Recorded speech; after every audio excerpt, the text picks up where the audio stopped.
Hi tech lovers! Welcome back to Fast Cabling. Today we're tackling a challenge that a lot of property managers and business owners run into: adding security coverage to a location that was never designed for it. So here's the scenario. Our client has a large parking lot with an existing security system, but they need to add a new bullet camera that is 250 meters away from the control center. Sounds simple enough, right? Just run a cable, plug it in, done. Well, not so fast. The problem? There is no power out there. No cable, no nothing. And here's the kicker. This parking lot is already built. It's paved, it's landscaped, it's finished. To run traditional cables, we'll have to tear up the road. That means permits, construction crews, and a bill that's going to make someone's eyes water. So we have to find another way, a way to get power and data to that camera without digging a single hole. So we asked ourselves, what if we went wireless? Now, when I say wireless, I'm not talking about Wi-Fi. Wi-Fi isn't going to cut it at 250 meters through an outdoor environment. What we're using is a point-to-point wireless bridge. Think of it like an invisible Ethernet cable. You have two units, one at the camera location and the other one at the control center, and they beam data back and forth wirelessly. This bridges operates in the 5 GHz frequency band and can cover long distances up to 5 kilometers. So they're purpose-built for exactly this kind of scenario, connecting remote camera back to the control network without running cables. But here's the thing, wireless bridges still need power. And remember, we have no power at that 250 meters location. So now what? This is where it gets really cool. We decided to go solar. Let me walk you through the setup on this demonstration board. We're starting from the power source, the solar system, and there are 3 components you need to understand. First, we have the solar panel. This is the workhorse. It captures sunlight and converts it into DC electricity. The bigger the panel, the more power it can generate. For a camera and a wireless bridge, we need enough wattage to keep everything running 24/7, including through cloudy days. Second, the battery. The solar panel only generates power when the sun is out, but your camera and wireless bridge needs to run at nights on cloudy days during storms, so that's where the battery comes in. It stores the excess energy generated during the day and releases it when the sun isn't shining. And third, and this is critical, the charge controller. It is the brain of the entire solar system. It regulates the flow of electricity from the solar panel to the battery. Without it, you risk overcharging the battery during peak sunlight, which can damage it or even cause failure. The charge controller also prevents the battery from discharging too deeply, which extends its lifespan significantly. So now you know all the components. Let's connect the dots, literally. So let's begin from the solar panel. We're going to connect it to our charge controller, the brain. So we can see the label on it, so it's pretty clear. We have positive and negative. All we need to do is push it right in until we hear a click sound. So this is the solar panel side.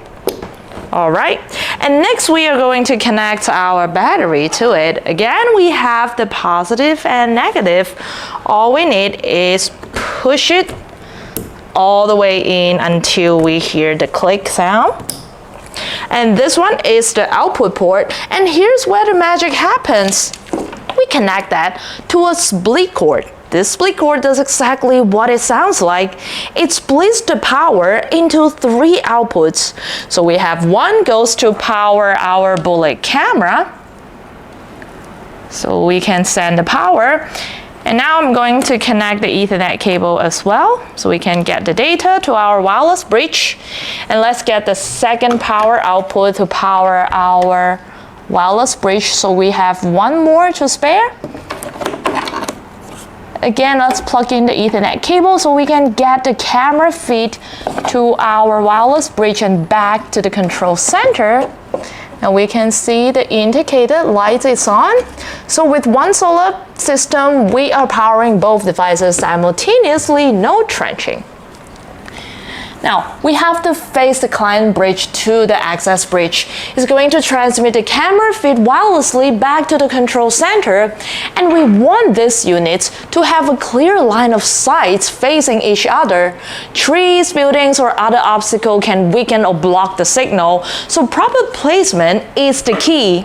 Now, for the access bridge, we are going to power it using power over Ethernet.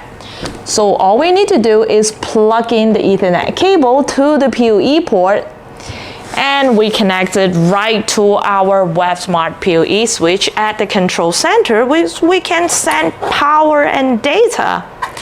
Last step, we use a short patch cord to connect this switch to a network video recorder so we can show you the live feed from our bullet camera.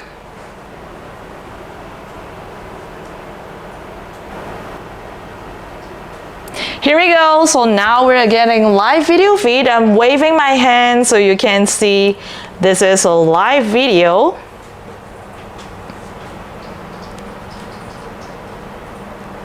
And now before we wrap up, I want to share something interesting we discovered along the way.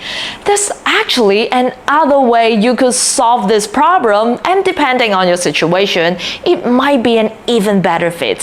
So instead of putting the bullet camera 250 meters away, what if we place a pan-tilt zoom camera at the edge of the roof? A PTZ camera that's pan, tilt, and zoom, these cameras can rotate horizontally and vertically to cover massive areas. So a single PTZ camera on a tall pole can survey an entire parking lot and even zoom in to capture license plate numbers. But here's the catch, you still need to get power and data to that PTZ camera. So that's where a long-range PoE switch comes in. This switch can transmit data up to 300 meters at 100 megabit per second. But here's the catch, at the camera end, you need a long-range PoE extender to boost the signal back to the switch, because the camera itself doesn't natively support long-range PoE, so the extender handles that for you. Let me show you. So first, we're going to use a short patch cord to connect our pan-tilt zoom camera to our PoE extender. Now this extender is IP67 waterproof rated. You can even bury it underground. But for faster installation, I'm going to take out the neck and the gland. We're going to connect the short patch cord to the output port so we can output the power and the data to our PTZ camera. And it also has a special mounting tool, so you can mount it on a DIN rail, on a pole, a wall. It's very flexible. Then we use our long Ethernet cable connects to the input port. So today we are using our 300 meters Ethernet cable to show you how long range it can achieve. And we connect it to our 4-port long-range PoE switch. But keep in mind, only port number 1 and 2 are the long-range port with the long-range chipset. So I'm going to plug it into the port 2. Then use the short patch cord here to connect our long-range PoE switch to a network video recorder so we can display live video feed on the big screen monitor. So as you can see, we get one camera covering what might otherwise require multiple fixed cameras, since it can pan, tilt, and zoom. So this is a wire solution, but you still need to run cable, but you're running it within the building structure rather than trenching through a parking lot. So it's way more cost effective. So now let's check out our live video feed on the big screen monitor. I'm going to wave my hand to show you this is a live video feed. So which one is right for you? It really depends on your specific situation. Do you have clear line of sight for a wireless bridge? Is there a roof or structure you can mount a pan-tilt-zoom camera on? What's your budget and timelines? So there you have it. If you like this video, please don't forget to hit the like button and subscribe to Fast Cabling for more practical tech solution. And feel free to drop a comment below. Have you ever had to deal with a similar installation challenge? How did you solve it? So thank you very much for joining us, and I'll see you in our next video.